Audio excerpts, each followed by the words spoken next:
Hey everyone, and welcome to another deep dive. If you're learning English, this one's especially for you because today we're tackling a really important skill, how to write professional emails. That's right. And, even for native speakers, professional emails can be kind of tricky Oh, sometimes. absolutely. There's a certain art to striking the right tone, Yeah. being clear but polite, concise Yeah, but not rude. It's a balancing act. it is. And that's why we're diving into a really helpful dialogue today from Professional Email Composition, a concise guide. This guide actually breaks down the process of writing professional emails into simple, easy to follow steps, perfect for English learners. Perfect. So, are you ready to bring this dialogue to life? Absolutely. Okay, I'm going to be Alex, who's a little nervous about writing a professional email. I'll be Ella, who's there to help him out. All right, let's get started. Oh man, I need to send an email to my manager, but I'm not even sure how to start. Well, you should always start with a polite greeting, something like, Dear Mr. Smith, or Hello, Ms. Lee. Okay, got it. What about the main content? What should I write? Keep it clear and concise. Explain your purpose for writing in the very first sentence. And should I add any closing remarks? Yes, a professional closing is important. You can say best regards or sincerely before your name. That sounds simple enough. Thanks, Ella. No problem, Alex. Happy to help. So that was our example email. Did you notice how simple and easy to understand it was? It really was. It got straight to the point and covered all the essentials. Exactly. And then we're going to unpack it together and see what we can learn from this short exchange. Sounds good. So for me, what really stood out was just how straightforward the structure was. It's like a recipe, right? You have your key ingredients, and you put them together in the right order to create something delicious. I like that analogy. And those ingredients are really the key elements of any professional email. A polite greeting, a clear and concise message, and a professional closing. Yeah. Exactly. Let's take a closer look at each of these ingredients, one by one, shall we? First up, the polite greeting. Why is this so important? Well, it sets the tone for your entire email right from the start. It shows the recipient that you respect them and that you're approaching this communication professionally. Right. It's like saying please and thank you in a Yeah. conversation. It just makes things more polite and friendly. Precisely. And, when you're writing to someone in a professional setting, especially your manager, you really want to make sure you come across as respectful. Absolutely. Now, in the dialogue, Ella suggests starting with Dear Mr. Smith or Hello, Ms. Lee. I think that's a great starting point, but there's Yeah. also a little nuance there. When do you use dear versus hello? Good point. Yeah, dear is definitely more formal. It's usually the safest bet when you're emailing someone for the first time, someone you don't know very well or someone who's in a higher position than you. Okay, so dear for the boss, dear for a new client, dear for someone you're trying to impress. Got it. Exactly.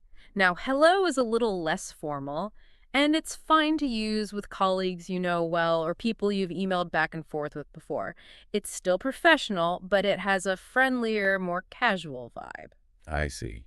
So dear for formal situations, hello for less formal situations. But no matter which one you choose, always remember to include the person's name after the greeting. That's super important. It is. It adds that personal touch and shows you're paying attention. Let's say it all together again just so it sticks. Dear Mr. Smith, or Hello, Ms. Lee. Perfect. Now, what happens after that initial greeting? Well, that's where we get to the heart of the email, right? The actual content. Right. And remember Ella's advice. Be clear and concise. Yes, it sounds so simple, but it can actually be pretty tricky.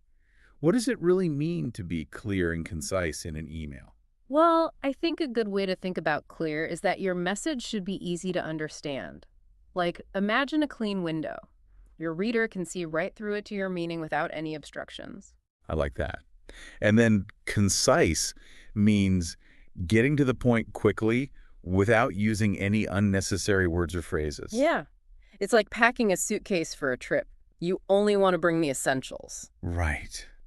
No one wants to read a long, rambling email that takes forever to get to the point. We're all busy people. Exactly. And that's why Ella gave that really helpful tip. Explain your purpose in the very first Oh, sentence. that's a good one. It's like you're giving your reader a roadmap of what to expect. Exactly. So there's no confusion or wasted time trying to figure out what you want.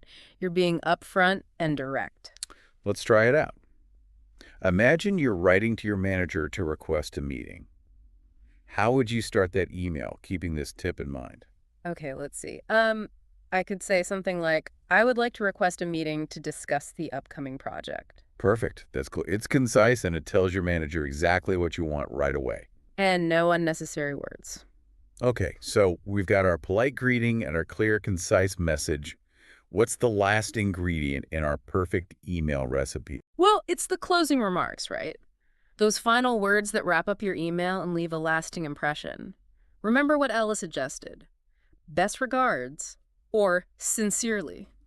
Yeah, those might seem like small details, but I think they actually play a really important role in how your email is perceived. Absolutely. It's like putting on a nice outfit for an important meeting. You want to make sure every detail is right from head to toe, and that includes how you say goodbye. I like that analogy. Mm. So, best regards and sincerely, both polite, both professional. Are there any subtle differences between the two?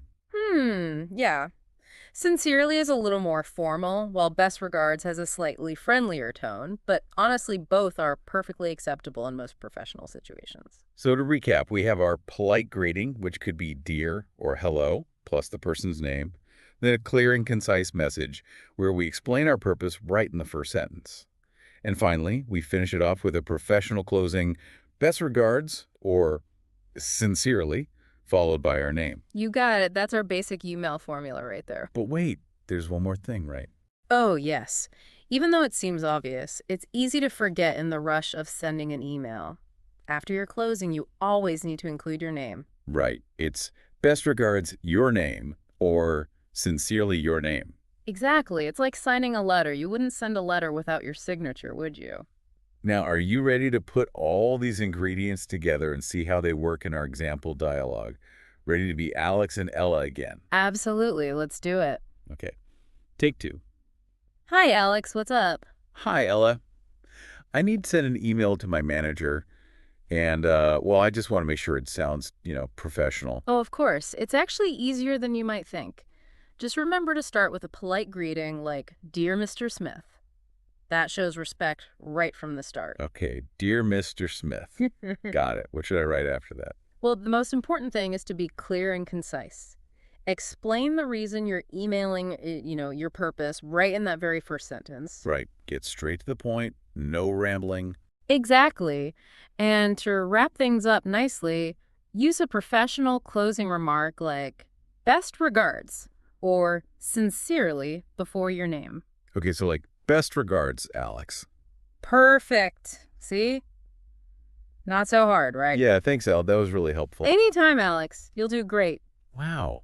Just hearing those simple phrases and that structure really makes a difference. It sounds so much more confident and professional. Right. And I think what's really cool is that even though we're using really simple language, the email still sounds polite and respectful. It does. That's the beauty of these basic email formulas. They're like building blocks you can use to create any kind of professional message. I like that. Building blocks. And speaking of those building blocks, I think it would be helpful to take a closer look at some of the key words and phrases we've been using. Totally. Sometimes just understanding a few key words can really boost your confidence, especially when you're writing in a different language. Exactly. So where should we start? Well, we've been talking a lot about being clear and concise, but I think it's worth really digging into what those words mean, especially in the context of email writing. Yeah, let's break it down. So first up, clear. Mm-hmm. What does it actually mean for an email to be clear? Well, clear means that your reader can understand your message easily without having to reread it or try to decipher what you're trying to say. Like, it's almost like speaking in a language they understand perfectly. No confusion, no misunderstandings. Ah, I see. So it's not just about using correct grammar and vocabulary, but also about organizing your thoughts in a logical way. Exactly. Structure is super important for clarity. Now, what about concise? Well, I think of concise as being efficient with your words. It's about saying everything you need to say in the fewest possible words, without sacrificing clarity, of course. That's a great way to put it. I sometimes think about it like sending a text message where you have a limited number of characters. Well, that's a good analogy. Right. You have to be careful with your words, make sure every word counts, and being concise in an email is similar. You want to respect the reader's time and get to the point quickly. No one wants to read a novel just to figure out what you're asking for. Definitely. So, clear is about making your message easy to understand, and concise is about making it short and sweet. Exactly. And when you combine those two things, you end up with emails that are both effective and, considerate of the reader's time. Absolutely. Now let's move on to another important phrase we've mentioned a few times, the professional closing. Hmm. What makes a closing professional, and why is it so crucial? Hmm.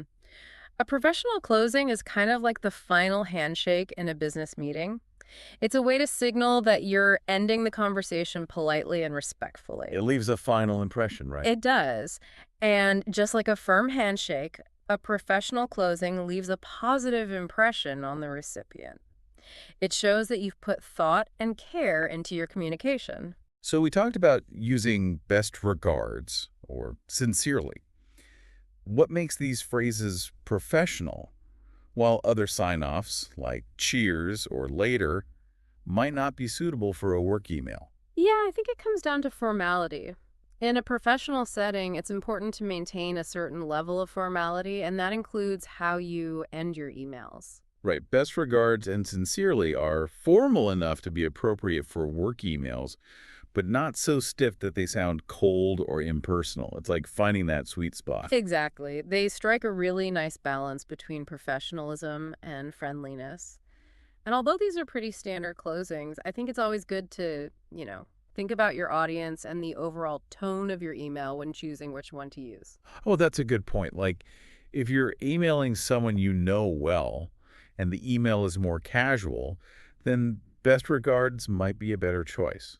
But if you're emailing someone in a higher position or the email is about something more serious, then sincerely might be more appropriate. Yeah, I think that's a good rule of thumb. When in doubt, go with the more formal option. Now, there's one more word I want to highlight because I think it's so essential in all aspects of email writing, and that's polite. We've talked about polite greetings and polite closings, but what does it mean to be polite throughout your entire email? Yeah, being polite in an email goes beyond just saying please and thank you. It's about showing respect for the reader's time and perspective, even when you might be disagreeing with them or making a request. It's about choosing your words thoughtfully and avoiding language that could come across as rude or demanding. Exactly. For example, instead of saying you need to do this, you could say, would it be possible for you to do this? See the difference? Oh, yeah. The first one sounds a bit like an order, while the second is more of a polite request. Right. And that small change in wording can make a huge difference in how your message is received. It's all about being mindful of the other person. Exactly. Politeness is really key to building those strong, positive professional relationships, and it's something that should be reflected in every email you send. So let's do a quick recap of all these important terms. Clear means easy to understand, concise means short, and to the point, professional closing is a polite and respectful way to end your email. And polite means being considerate of your reader throughout your entire message. Nailed it. Now that we've broken down those key words and phrases, I think it would be really helpful to see how they all come together in a real-world email scenario. Totally. Let's do it. Okay, so imagine you've made a mistake at work. You accidentally sent the wrong file to a client. Oops. You need to write an email to your manager explaining what happened and, of course, apologizing for the error. How would you approach this email, keeping in mind all the tips we've discussed? Okay, that's a good one. Let's think it through step by step. What about the greeting? Well, because this is a bit of a serious situation and we want to be extra respectful, I think we should go with the more formal option. Dear manager's name. Yeah, I agree. That sets the right tone from the start. Now, for that all-important first sentence, remember, it needs to be clear, concise, and explain the purpose of the email. Okay, how about this? I am writing to apologize for a mistake I made regarding the file I sent to client's name. Perfect. It's direct, takes responsibility, and gets right to the point. Now, how would you continue the email? Like, how much detail should I give about what happened? Well, I think you should briefly explain what went wrong. Like, did you accidentally attach the wrong version or something? And then sincerely apologize for the inconvenience it caused? Right. I wouldn't want to downplay the situation or anything. Exactly. And now for the closing. What do you think would be appropriate in this situation? Hmm. Considering it's about a mistake I made, I think I would probably go with sincerely, just to really emphasize that I'm truly sorry. Yeah, I think sincerely is a good choice here. And of course, don't forget your name after the closing. So putting it all together, the email would look something like this. Dear manager's name, I am writing to apologize for a mistake I made regarding the file I sent to client's name. Brief explanation of the mistake. I sincerely apologize for any inconvenience this may have caused. I will take steps to ensure this does not happen again. Sincerely, your name. Wow, that's excellent. It's clear, it's concise, it's professional, and it addresses the situation directly. I think your manager would really appreciate your honesty and willingness to take responsibility. Phew. I feel a lot more confident about handling situations like that now. It's amazing how just knowing the structure and the right phrases can make such a difference. I know, right? It's like having a toolkit, and you know which tools to use for each situation. And the best part is that practice makes perfect. The more you write, the more comfortable and confident you'll become. Absolutely. All right, ready to jump back into that dialogue? Yeah, let's do it one more time. Okay. Oh man, I need to send an email to my manager, but I'm not even sure how to start.